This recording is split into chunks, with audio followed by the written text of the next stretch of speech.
I just thought that was a cool image. It has nothing to do with the sermon. I just thought it was cool. No, I'm just kidding.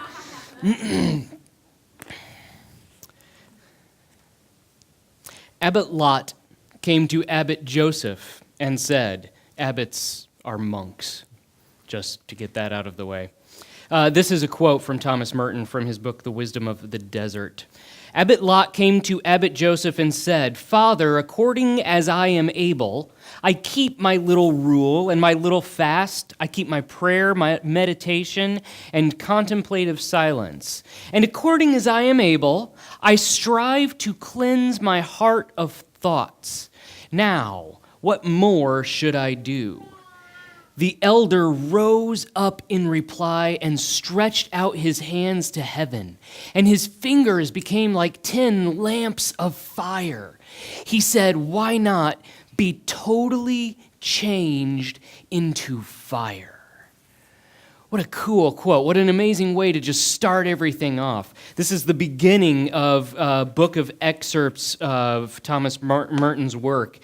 And every time I encounter something like that at the beginning, I still have yet to finish this book because I'm still processing that in the next couple of pages of what it is that's in this thing.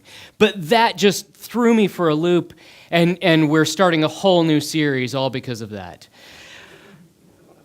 So we're starting a whole new series based on change, because why not? Why not be totally changed into fire? We all know those good things and those bad things. We all know those things that we should and shouldn't do. We've been over that. It seems obvious to a certain extent. We know those things. So then what do we do? Because we're doing the things that we should do, and we're not doing the things that we shouldn't do. And when we do the things that we should not do, we apologize for doing those things. And that's a little bit too much doing all at once in the first place. So, we're going to start with this, and one of my favorite parts about this series is we're not actually going to get into that quote until next week. So, enjoy that part. But what we are going to do is we're going to start with metamorphosis, because how can you talk about change? How can you talk about being changed from one thing into another without starting with metamorphosis, without starting with that perspective, especially out of Scripture? But did you know that the word metamorphosis only shows up 4 times in Scripture? So today we're going to cover 2 of them, and next week we're going to cover none of them, and the following week we're going to cover 2 at once. So if you want to hear the quote more, come next week. If you want to hear metamorphosis, come this week and then in 2 weeks. Otherwise, put the whole thing together yourself. Exodus chapter 34.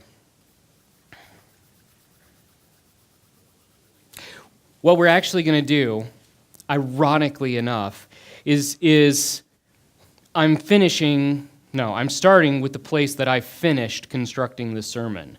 This is the end of the journey for me. Except, chronologically, this is the way the journey should have gone all along. So you guys are getting the appropriate way of understanding this, and you don't need to know any more past that yet. Exodus chapter 34, starting at verse 29. Moses came down from Mount Sinai. As he came down from the mountain with the 2 tablets of the covenant in his hand, Moses did not know that the skin of his face shone, because he had been talking with God. That should give us the context for it. What's been happening is that Moses has been up on Mount Sinai. He's been talking with God. God has been relaying the covenant, the law, the testament. This is how everything should be. He's coming down with the 2 tablets, the 10 commandments. This is an enormous moment in all of history for this to come down. And something amazing is happening. Something amazingly physical is happening in this spiritual moment. Moses comes down and has no clue, but literally his face seems to be shining. In your translation, it may say radiant.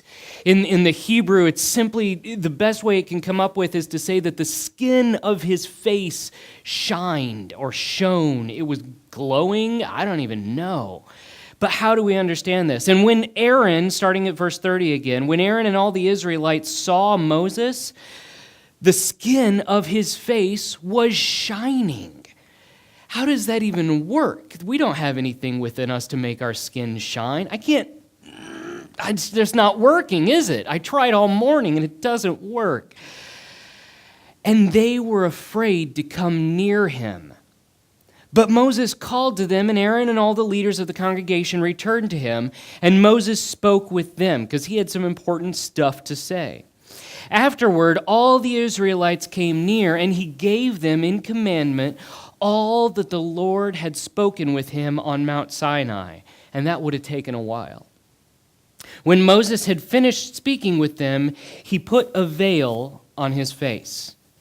But whenever Moses went in before the Lord to speak with him, he would take the veil off until he came out. And when he came out and told the Israelites what he had been commanded, the Israelites would see the face of Moses, that the skin of his face was shining, and Moses would put the veil on his face again until he went in to speak with him. So Moses had to be a bandit. He had to keep covering his face up and uncovering his face.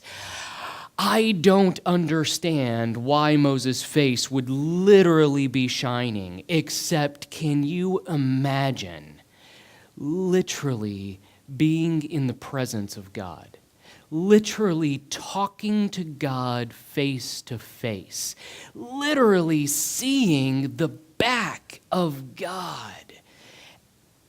It's physical, it's tangible, it's not just spiritual. I mean, I've had some amazing, what we call in Christianese, mountaintop moments. I've had those on retreats, on Sunday mornings, while I'm driving in the car. It just, something happens and that veil seems to be lifted and I'm having these amazing moments with God and I'm blown away. And it takes a toll on me physically, spiritually. Everything is just drained and affected and filled up and empowered by this, having this presence with God. And the glory of God is so much that radiant is a great word because it's that radiation. Something about radiation is an energy in itself, and it affects you in a way that you wind up irradiated because of it. And here Moses is irradiated with God's glory to the extent that everybody literally sees it on his face. And he has to cover it up. What a sad statement on the state of Israel at the time. But, you know, I might have responded the same way. I mean, if some dude comes down and says, I've got this message from the Lord, okay, but can you please turn your face off first? It's kind of bright. I don't know what my response would be. I can't imagine what my response would be. But the point is, God's glory shines so bright in and of itself that Moses was affected so much that his glory was shining for the Israelites, and they made him cover it up. And this is the beginning of that travesty. This is the beginning of this terrible situation that we're finding ourselves in. That we were made in the image of God, and that as we get closer and closer to God, we start to see what that's supposed to actually look like.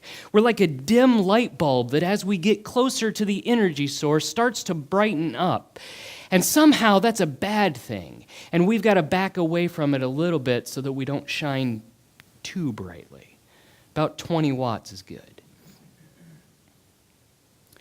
So from here, we're going to skip on over to 2 Corinthians chapter 3. Because Paul's going to talk about this a little bit. Paul's going to talk about this glory and this situation and how terrible it is, and he's going to bring us further down this path. And it's all going to tie in. It's a journey. We've got to walk down this road in order to get to the end of it. Starting at verse 12, 2 Corinthians chapter 3, verse 12.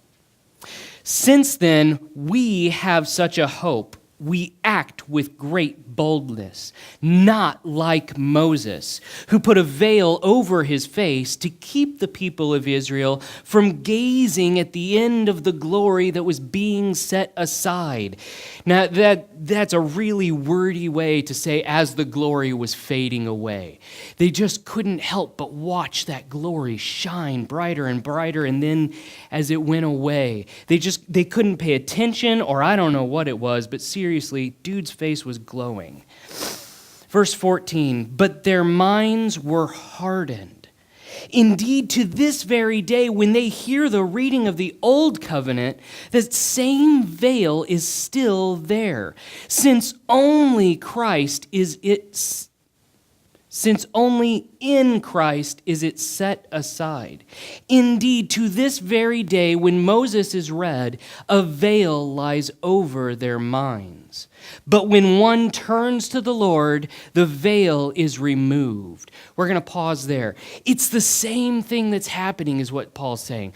Paul is saying when Moses was up on that mountain, when he was face to face with God, when he was getting the law and all of these amazing things were happening, the glory of the Lord was right there. The glory of the Lord shined and it irradiated Moses. And he came down from that mountain and he was ready to spread it around, and it stopped. It was just an end was put to it. He had to put the veil up, and the glory couldn't go any further than that moment in time, than that place in that time. And all they wanted to hear was the laws, the do's and the don't do's, and those sorts of things. They couldn't stand the sight of the glory of God in Moses' face. And Paul's saying it's still the same way when we do that, but something has to change. Now the Lord, starting at verse 17 again, the Lord is the Spirit. And where the Spirit of the Lord is, there is freedom. And all of us, with unveiled faces, seeing the glory of the Lord as though reflected in a mirror, are being transformed into the same image from one degree of glory to another.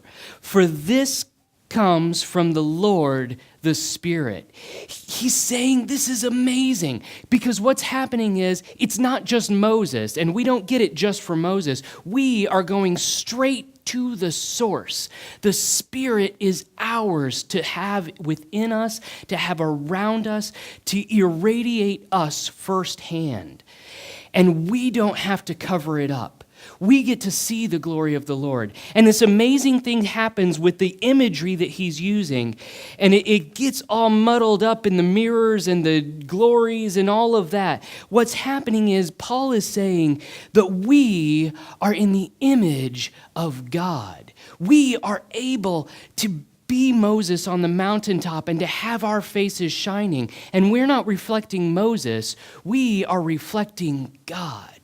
We are coming down from that mountaintop. We're coming down from the times that we spend with God, and we get to show him to the whole world. We don't have to cover up our faces. It doesn't have to work that way. You can take the veil off, because where the Spirit of the Lord is, there is freedom. You can take it off and you can shine, and you can let that glory shine. And it's going to be reflected in a mirror. It's not that we are seeing the glory of God in a mirror. It's that we are the mirror of God. When people look at us, that's how they're going to see God. They're going to look at us and they're going to say, God is doing amazing things in Jack's life. God is doing amazing thing in Mike and Jordan and Mike and Mike and Mike's life. And because of those amazing things, that glory is shining through. And man, it's bright, but something is drawing me in. And I want to know more of it and see more of it and feel more of it. And I want what he's got. And this transformation is happening. This transformation is starting right here, and that is the fourth time metamorphosis shows up. Like I said, we're going backwards. Sorry. Anyway. This is the fourth time that metamorphosis shows up, and metamorphosis is going to show up in this way that it's not just something that happens. It's not something that we show up and we're going to say, okay, I push this button and now I'm going to be like Jesus. Just like I can't just make my face turn on and shine. It's a process. It's something that's going to take a period of time. Watching that tadpole become a frog takes some time, and it takes way longer for the process to actually happen. All of the examples that we have of metamorphosis are not instantaneous moments in time, and we so very much want them to be. If I'm gonna change, do it and get it over with, right?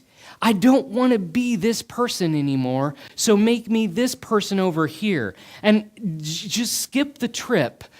Where's our transporter? Just make it happen. Let's do this thing. And that's not how it works.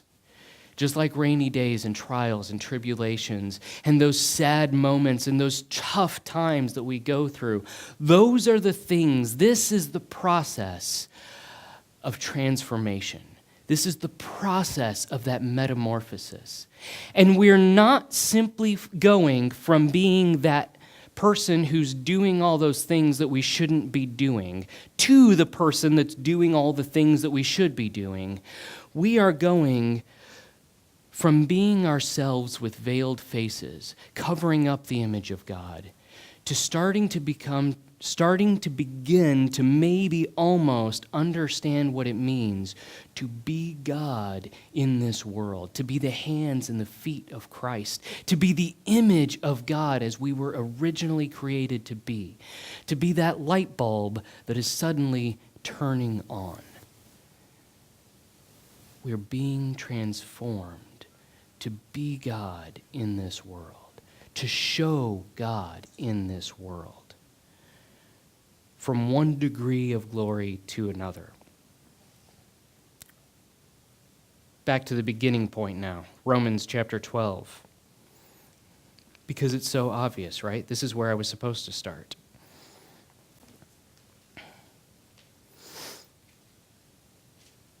Romans chapter 12 is just going to bring all of this home. And so many times, especially when we get into verse 2, we like to look at this and we like to limit its context. We like to just quote this thing and leave it for what it is. Starting at verse 1 in chapter 12. I appeal to you, therefore, brothers and sisters, by the mercies of God, to present your bodies as a living sacrifice, holy and acceptable to God, which is your spiritual worship. Really dwell on that for a moment. Living sacrifice, believe it or not, is an oxymoron. The whole point of a sacrifice is that it was to die so that we could live. And Paul is saying that Jesus has changed everything. Jesus was the original living sacrifice. Because that sacrifice broke through death, got up and walked around again. And he was living and walking and breathing sacrifice for the world.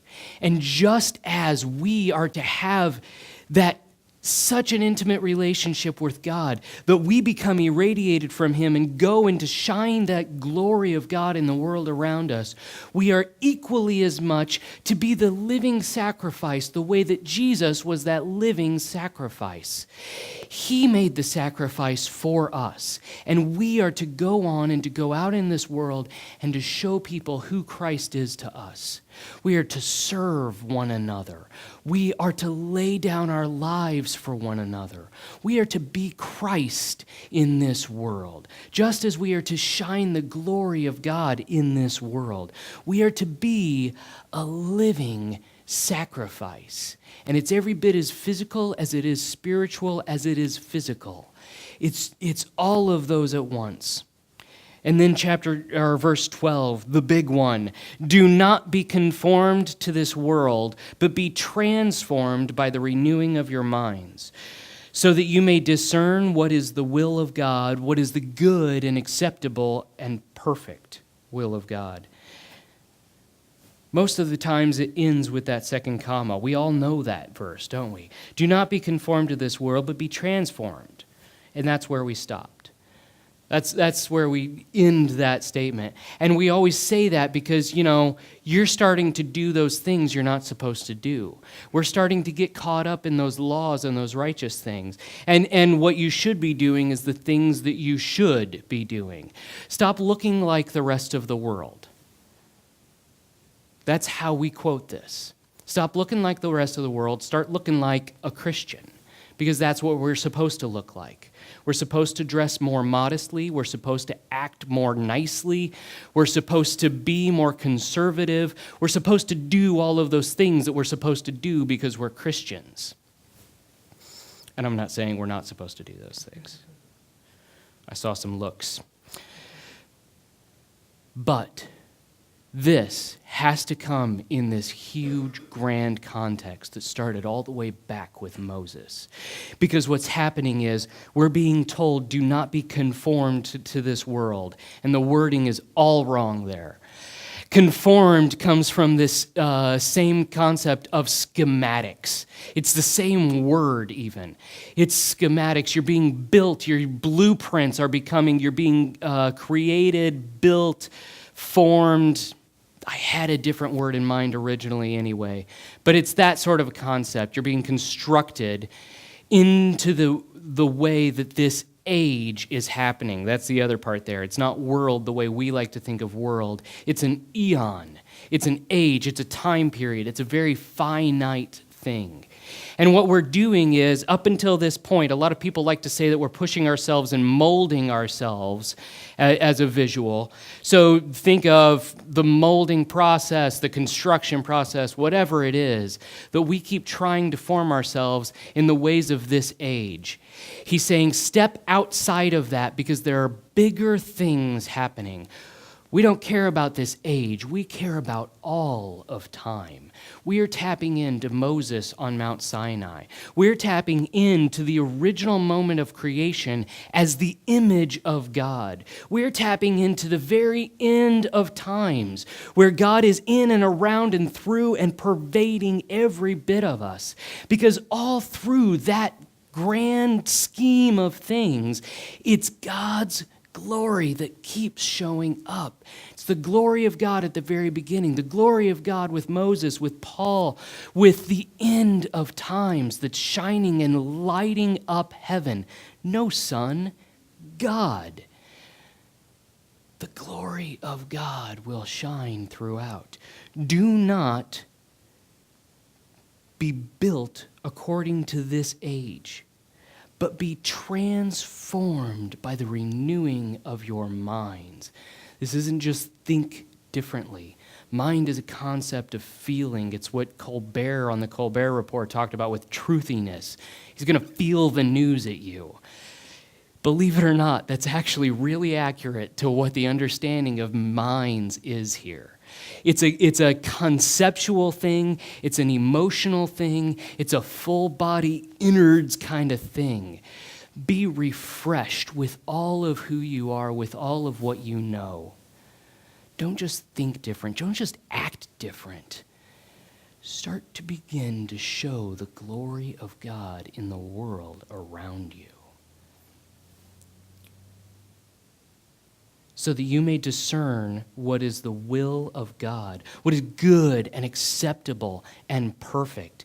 This is what's happening in 2 Corinthians. This is the same as that mirror, that when you look into the mirror, you begin to see what God is doing in your life because you begin to see God in the mirror.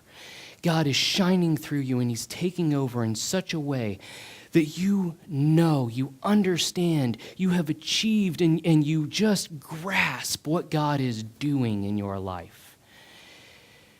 You are in the image of God because that's how God created you. And when the Spirit comes and fills you up, he gives you his glory. And you have the ability to go and to shine through the whole world. Do not be conformed. Do not be limited and built into just what's here. But be transformed, be changed, be ever growing, ever achieving, and becoming what God created you to be in the first place. That's what he wants. That's what he has in mind for you.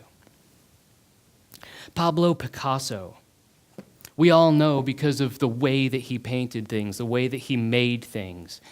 One of his most famous self-portraits is that.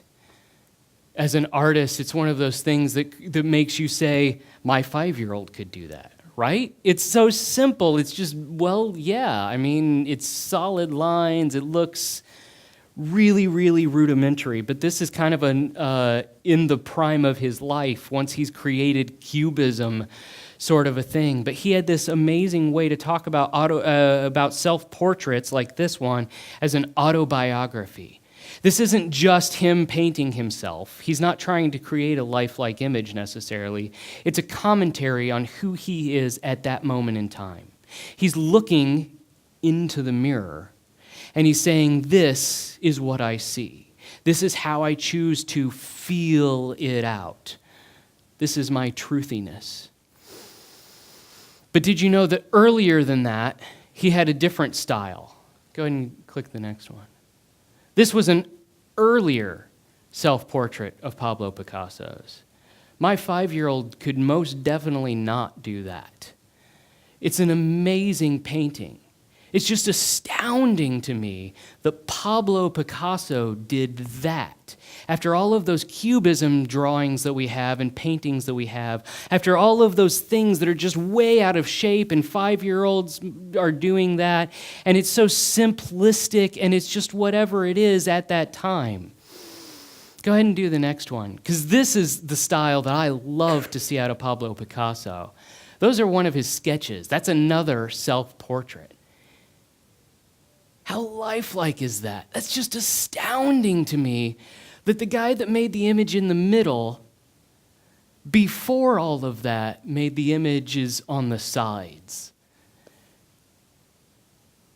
And that's the process through which we're able to go as Christians. We're able to go through that process of doing those things that we're supposed to do and not doing those things that we're not supposed to do, because when we're painting and drawing, we're supposed to make things that look like things, right? That's how it's supposed to be. If I'm going to paint something, it's got to look a lot like that, and it doesn't even look like that. So what does that matter? That's not art, is it? I don't know. In our lives, in our understandings of ourselves, in our autobiographical self-portraits, where do you see yourself on the scheme of things? Do you see yourself still in that process of trying to get past the do's and don't do's, trying to reach into this deeper spiritual level of things? Do you see yourself changing at all? Maybe you've become stagnant in your life. I know that feeling very well. Those times that, like I said, you just feel like you're supposed to make it happen because you don't feel it happening anywhere else. You just, maybe I can start glowing. Maybe I can start showing the glory of God, because right now I'm just not feeling it, God. Wherever you find yourself on that grand scheme of things, understand that there is this moment in time where you're going to be able, once you've gone through this metamorphosis, you're going to be able to see yourself as God saw you originally. And you're going to be able to see that image in the mirror, and you're going to see the art that he was creating, that he was performing all along. And it doesn't have to be what it's supposed to be. Maybe it can be something totally new and never before realized. Whatever it is, God has an amazing plan in store for you. God created you in his image. And every time we get closer and closer, and that we get tapped in to the Spirit of God, every time we reach out for that worship, for that moment, for the prayer, for the fellowship, for all those things that maybe we're trying to do it because we're supposed to do it, and then we realize there's this whole other level that the Spirit of God, the glory of God, is pervading and lighting up everything and just blowing it out of the water. Why not be totally transformed by the renewal of ourselves, of our minds, of all of who we are? Tear away at that veil each and every day and let God start to shine through in your life. As you're constantly growing and changing and transforming into the greater and greater image of God and what he has in mind for us. Let's pray.